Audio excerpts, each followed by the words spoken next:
ಜನ್ಮ ಮೃತ್ಯು ಜರಾ ವ್ಯಾಧಿ ದುಃಖ ದೋಷಾನುದರ್ಶನ. ಶ್ರೀಮದ್ ಭಾಗವತದಲ್ಲಿ ತೃತೀಯ ಸ್ಕಂಧದಲ್ಲಿ ಕಪಿಲನಾಮಕ ಪರಮಾತ್ಮ ದೇವಹೂತಿಗೆ ಉಪದೇಶ ಮಾಡುವಾಗ ಅದಕ್ಕಾಗಿಯೇ ಗರ್ಭವಾಸದಲ್ಲಿ ಏನೇನು ದುಃಖಗಳಾಗ್ತದೆ ಅಂತ ಬಹಳ ವಿಸ್ತೃತವಾಗಿ ವರ್ಣನೆ ಮಾಡ್ತಾರೆ. ನಾನಾ ವಿಧವಾದ ಕ್ರಿಮಿ ಕೀಟಗಳು ಕಚ್ಚುತ್ತಾ ಇರ್ತವೆ, ಏನು ಮಾಡ್ಲಿಕ್ಕೂ ಬರೋದಿಲ್ಲ. ಒಂದು ಹುಳ ಹತ್ತಿರ ಬಂದ್ರೆ ಕೈ ಓಡ್ತದೆ. ಈಗ ಗರ್ಭದಲ್ಲಿದ್ದಾಗ ಏನು ಮಾಡ್ಲಿಕ್ಕಾಗುತ್ತೆ? ಏನು ಹುಳ ಕಚ್ಚಿದ್ರು, ಏನು ಕಷ್ಟ ಆದರೂ, ಉಪ್ಪು ತಿಂದರು, ತಾಯಿ ಖಾರ ತಿಂದ್ರು, ಹುಳಿ ತಿಂದ್ರು, ಏನೇ ಕಷ್ಟ ಆದರೂ ಒಳಗಿದ್ದು ಇವನು ಸಹನೆ ಮಾಡೋದು ಬಿಟ್ರೆ ಇನ್ನೇನು ಉಪಾಯ ಇದೆ. ಕೈ ಕಾಲುಗಳನ್ನು ಚಾಚುವಂತಿಲ್ಲ, ತಲೆ ಮೇಲೆ ಎತ್ತುವಂತಿಲ್ಲ.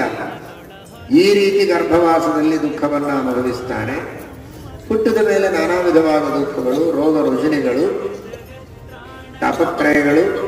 ಆದ್ದರಿಂದ ಭಗವಂತನಲ್ಲಿ ಪ್ರೀತಿಯನ್ನ ಮಾಡಿ